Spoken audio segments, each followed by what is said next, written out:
मृत्यु के बाद भी साथ जाती हैं ये 5 चीजें। मित्रों, जैसा कि हम सभी जानते हैं कि जिसने भी इस मृत्यु लोक में जन्म लिया है उसकी एक ना एक दिन मृत्यु अवश्य ही होनी है।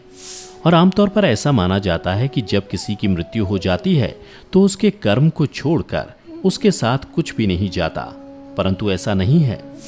गरुड़ पुराण की माने तो जब किसी व्यक्ति की मृत्यु हो जाती है तो उसके मृत शरीर को जब जला दिया जाता है तब उस मृत आत्मा की यमलोक की यात्रा शुरू होती है। और इस रास्ते में उसके कर्म के साथ साथ और भी जीवन काल में की गई 4 चीजें साथ जाती हैं। यानी मृत्यु के बाद मृत आदमी के साथ 5 चीजें हमेशा उसके साथ रहती हैं। और जब उस आत्मा का पुनर्जन्म होता है तो ये 5 चीजें उचित समय आने पर आत्मा के साथ फिर नए शरीर में प्रविष्ट हो जाती हैं। तो चलिए जानते हैं कि वो 5 चीजें क्या हैं जो मृत्यु के बाद भी इंसान का पीछा नहीं छोड़ती। नमस्कार दर्शकों, द डिवाइन टेल्स पर आपका एक बार फिर से स्वागत है। गरुड़ पुराण में जिन 5 चीजों का उल्लेख किया गया है उसमें सबसे पहला है कामना। कामना गरुड़ पुराण की माने तो पुनर्जन्म के समय कामना मनुष्य और दूसरे जीवों को फिर से नए शरीर को धारण करने में सहयोग करती है। कामना के अनुसार ही मनुष्य को नए शरीर की प्राप्ति होती है।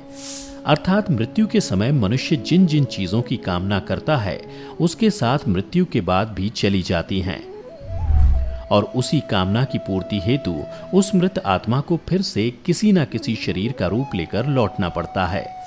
इसलिए गरुड़ पुराण में कहा गया है कि मृत्यु करीब आने पर सब चीजों की इच्छा त्याग करके केवल ब्रह्म अर्थात परमेश्वर का ध्यान करना चाहिए। अगर कामना लिए चले गए तो फिर नए शरीर में लौटना पड़ेगा। कामना के बाद जो चीजें मनुष्य के साथ जाती हैं वह है वासना। गरुड़ पुराण का मानना है कि कामना वासना का ही साथी है। वासना एक ऐसी चीज है जिसका कोई अंत नहीं है। मृत्यु शैया पर भी मृत आत्मा वासना से मुक्त नहीं हो पाती है। अब सवाल उठता है कि वासना क्या है। तो मित्रों, आपको बता दूं कि सांसारिक सुख की चाहत ही वासना है, जबकि ज्यादातर लोग वासना को केवल शारीरिक इच्छा की पूर्ति मात्र समझते हैं, लेकिन ऐसा नहीं है। गरुड़ पुराण के अनुसार जो मनुष्य मरते समय भी अपने जीवन साथी, बच्चों, परिवारजनों के बारे में सोचता रहता है, साथ ही उनसे मिलने वाले सुख दुख को सोचता रहता है और अधूरी चाहतों को लेकर छटपटाता रहता है, इसी छटपटाहट में उसके प्राण निकल जाते हैं। गरुड़ पुराण में इससे जुड़ी एक कथा का भी वर्णन किया गया है, जिसके अनुसार राजा भारत की चाहत एक प्यारे हिरण के बच्चे में थी। उसे सोचते हुए राजा के प्राण निकल गए, जिसके परिणाम स्वरूप अगले जन्म में राजा भरत को स्वयं हिरण के रूप में जन्म लेना पड़ा। इसलिए कामना और वासना को मृत्यु के करीब आने पर मन पर हावी नहीं होने देना चाहिए, नहीं तो मृत्यु के समय आप जो भी चीज की इच्छा लिए प्राण त्यागते हैं, अगला जन्म उसी योनि में होना निश्चित है। वासना के बाद जो चीजें मृत्यु के बाद भी इंसान के साथ बनी रहती हैं, वह है उसके द्वारा जीवन भर किए जाने वाला कर्म। गरुड़ पुराण का मानना है कि मनुष्य जीवन भर कर्म करता है, चाहे वह कर्म अच्छा हो या बुरा हो, वह मृत्यु के बाद उसके साथ सदैव बना हुआ रहता है। गीता में भी कहा गया है कि कोई भी मनुष्य बिना कर्म किए एक पल भी नहीं रह सकता। मृत्यु करीब आने पर आत्मा शरीर द्वारा किए गए कर्मों की स्मृति को समेट लेती है। ये कर्म ही मनुष्य को परलोक में सुख और दुख देते हैं और इन्हीं के परिणाम से अगले जन्म में अच्छा बुरा फल प्राप्त होता है।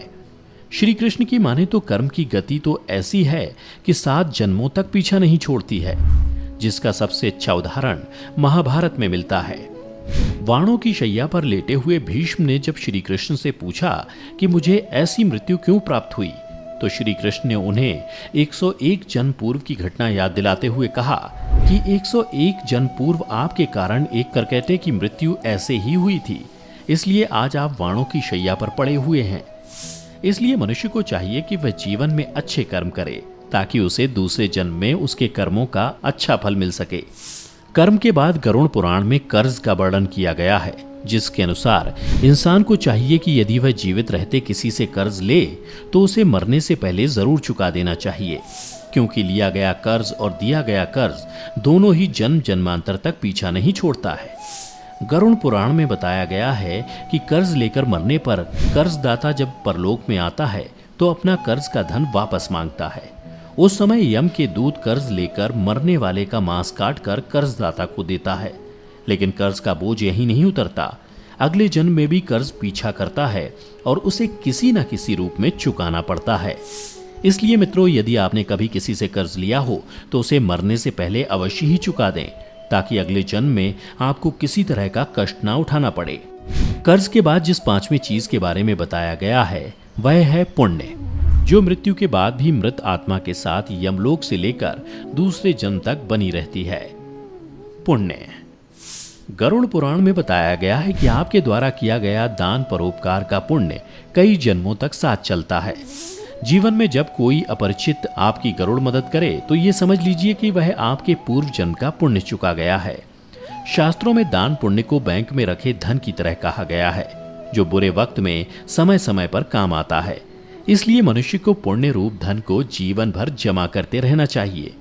अक्षय तृतीया, अक्षय नवमी, माघ पूर्णिमा, कार्तिक पूर्णिमा, गंगा दशहरा, मकर संक्रांति कुछ ऐसे दिन हैं जिनमें किया गया दान पुण्य कई जन्मों तक व्यक्ति को सुख देता है और ये पुण्य जन्मों जन्म तक आपके साथ बना रहता है।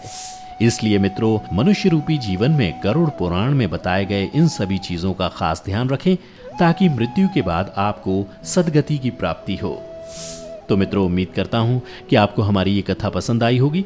अगर पसंद आई हो तो इसे ज़्यादा से ज़्यादा लाइक और शेयर करें। साथ ही अगर आप पहली बार हमारे चैनल पर आए हैं तो हमारे चैनल को अभी सब्सक्राइब कर लें, और अगर आप ये वीडियो हमारे फेसबुक पेज पर देख रहे हैं तो पेज को लाइक करना ना भूलें। फिलहाल आज की वीडियो में इतना ही। अब हमें इजाज़त दें। आपका बहुत बहुत शुक्रिया।